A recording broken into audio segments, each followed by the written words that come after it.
Hi, it's Sandy Parker. Welcome to Crafting for Almost Everyone. I had a request from one of our viewers. Her name is Melody. Hi, Melody. She asked me if I would do an in-depth tutorial on my book. Now, I've talked about my book in a couple of videos, in the craft room tour video and in the DIY video I think that I did for my household detergents.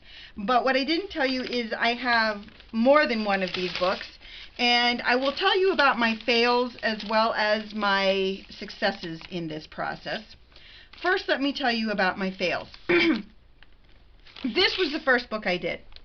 I had this really cool pen holder that I kept a Sharpie and a regular pen in, and then I clipped under that these little tabs that were made from hold on for a second, I'll think of it.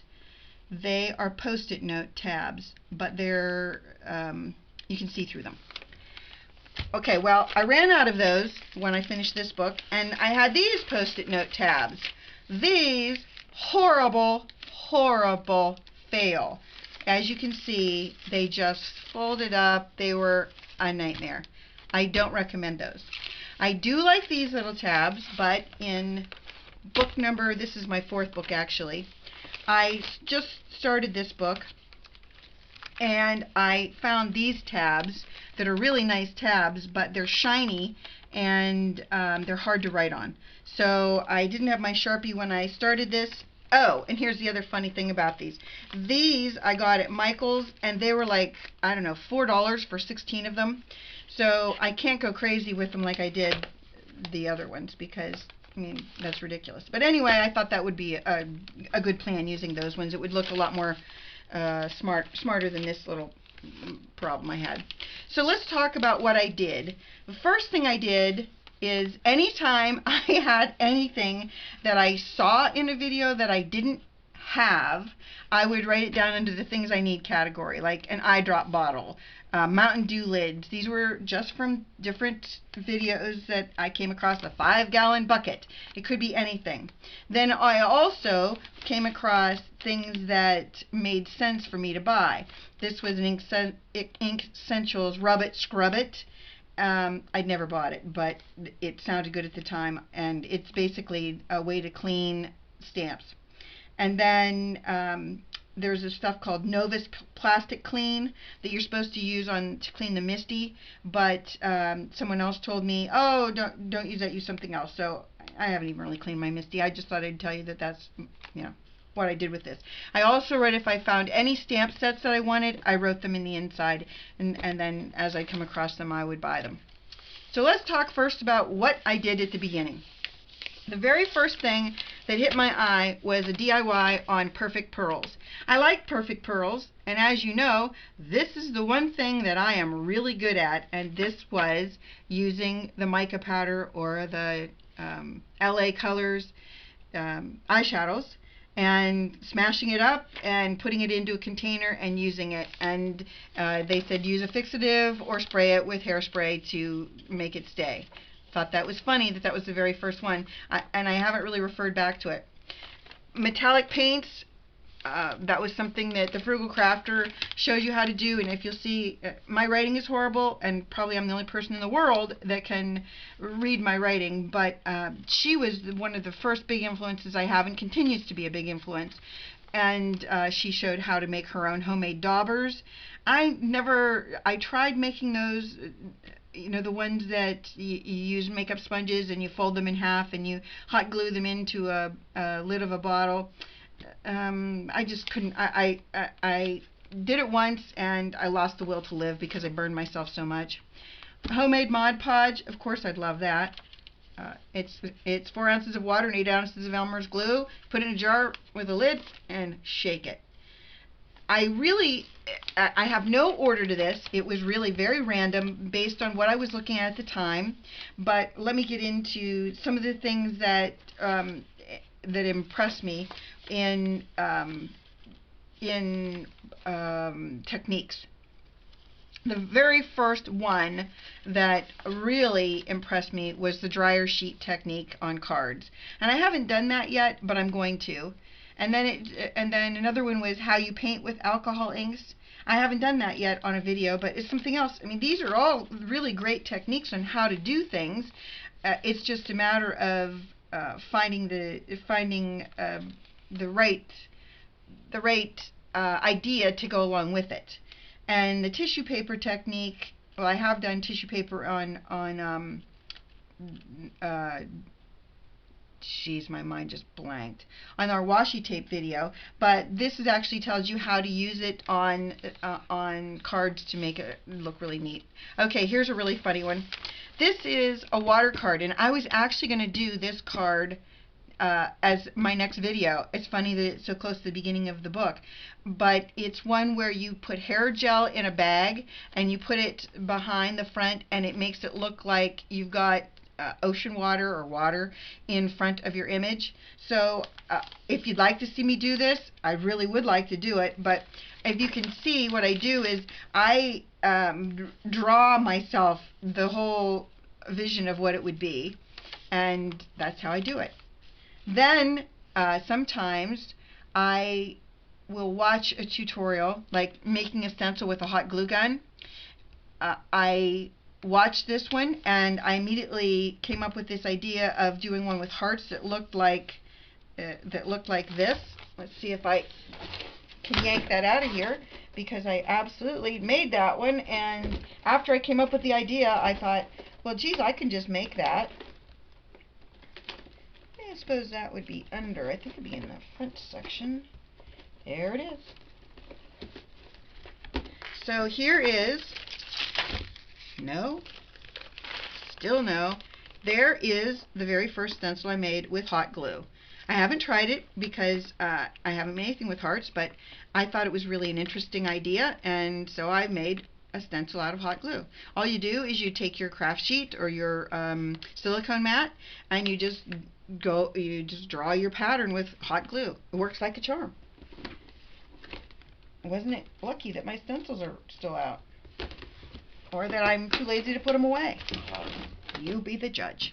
Anyway, so that was another really it was something that I instantly put into action, and then I came up with a bunch of different ideas. One was an ice cream cone. I tried this one, it didn't really come out.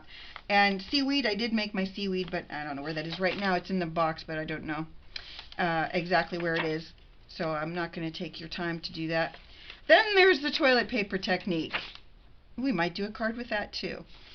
It's as I said, some of the things that are in here are, for me, are really ideas that I wanted to process, and I wrote myself big involved notes, and I try to, let me see if I can find one of the cards where these are all my DIY cleaning ones through this section. Okay, here is when I was learning how to do some origami, and what I did is as I learned how to do it, I attached the paper in the book, so that that should, I mean, if you're going to try something, I think it's really important that you give yourself a reminder of what it looks like, or at least that works for me. And so that's what I did.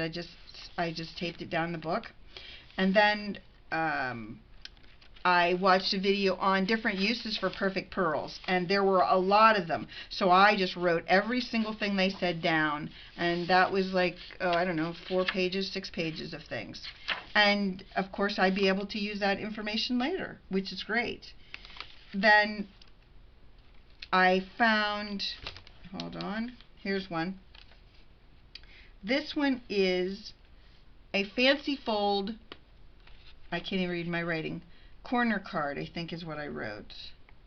And it goes into a lot of detail, and I made sure I wrote down all the dimensions and all the different folds, and I can refer back to it later. Then in the back I wrote down different things that I was looking for when I went to my first craft or stamp show. So that book really came in handy for those things. Now this book I was more into learning techniques.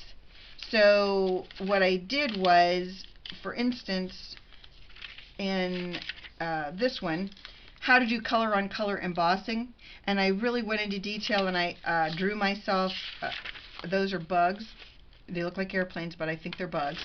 And then this one is a slide puzzle card, again, with the bugs. I'm not sure that's, oh, it's the same card. Oh, this one has clouds in it.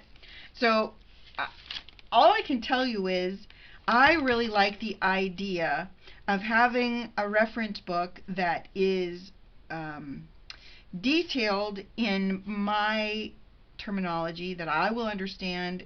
Maybe other people would not understand this if they read that. You probably can't even read my writing, but I really tried hard to make sure that if I needed to go back to something, that I would be able to follow my instructions. And as you can tell, I really wrote myself a lot of instructions. And then in this last book, I have one more book that's very small. In this one, it's my newest one, and I went into a lot more detail than I had in the past, because one of the things I realized was as I went, I sometimes missed a crucial component of how to make a card, so I'd have to go back to the video. But I mean, this book is, I don't have the tabs in it, but I have it done to about, oh, I'd say I'm about halfway full of that book too. So that's my, in a nutshell, reference material for crafting and for DIYs around the house. I have so many, this book especially, I would bet you probably half of this book is on DIYs for things, cleaners, and how to clean your garbage disposal, which I don't have anymore because I had a major problem with it. And even though my kitchen's only 7 years old, the garbage disposal and I parted ways. But anyway, I hope that that answers any of your questions you might have about these. I really recommend, if you're going to do this, these tabs really held up the best, and I liked that I could write on them and read what I wrote on them, and I tried to stagger them so that I would be able to, you know, kind of go down through them and be able to read. Whereas this mess that we have going here in this book, horrible, horrible malfunction that I'm never going to fix. I'm going to have to go through it and just read and decide if it's worth looking at or not. And then the other thing I would really recommend is, when you're doing this, if you have some way to have your pen and a Sharpie attached and keeping your tabs nearby so that you can quickly not just write it down, but you can quickly tab it and be done with keeping the information. So I hope that helps. And Melody, I hope you really like that. That's the best I can explain. It isn't in any kind of alphabetical order. I wish it was. It's not in any kind of craft versus DIY order. I wish it was. If I was going to do it over again, here's the things I think I would have done differently. I think I would probably have created a DIY book for my household items, or, you know, just everything related to DIY type products. And then I would have probably done my card things in a second one, and maybe a third one for you know, other crafts. But it would have been, I think it would be a lot more user friendly if I had done it that way. I hope you get a journal. The most I paid for these, these are really easy to find at garage sales and at thrift stores, because people get these kind of journals for Christmas and never use them, and then they sell them. These kind are my favorite because they have a really nice, they're nice hardcover, and they have a nice bookmarker in them as well. This was on clearance and I got it because it had really wide lines in it, and I write big. And then this one I got at Michael's. It has my my Parker. It has a P there, and it was on clearance. I think I paid $2 for it. I really like it as well because it's really well constructed, and the lines are really far apart for my big writing. But I really, if I had to pick again, I would pick this kind. And I do have another one of those. And this all really came from the idea that I wanted to learn how to craft, and there wasn't anybody to teach me how to do crafts. Well, I wanted to learn how to do different paper techniques mostly, and there wasn't anybody out there that could teach me the way I needed to learn it. And so I started writing these things down so that I would be able to take the time to modify it for me. And it has worked really well. As you know, some of these things I've already done on video, but I really can't stress enough how invaluable these are to my crafting and to feeling more confident about like tips and techniques. You know, people will say, I get really lovely comments about I give nice information, but I give really good tips. Well, that's only because when I would get a tip, I would write it down every time I would get a tip that anybody said that I thought, oh, that's really a good idea. I would write it down in my journals. So I would recommend that too. If you hear a tip that really works for you. I also really recommend that that product thing that I wrote at the beginning. Anything that I thought I would need from the list. And these were things that, it wasn't just, oh, I might do that someday. These were ideas that I thought, oh, I'm definitely going to have to do that, and here are the things I need in order to do that. So that's why I had the list of things I bought. And again, same with the stamp sets. They were stamp sets that I thought I really needed, and of course wanted. And so over time I would get them, and a lot of them were discontinued set because you'd watch a video and I wouldn't know it was a 3-year-old video until I fell in love with the stamp set, and then they would be like, well, you know, it's a 3-year-old video and it's a discontinued set.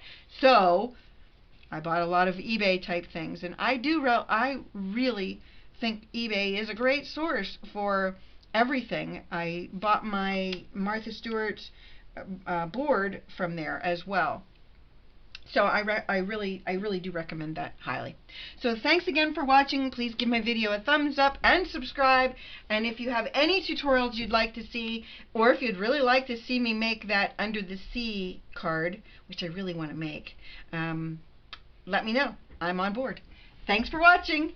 Bye-bye.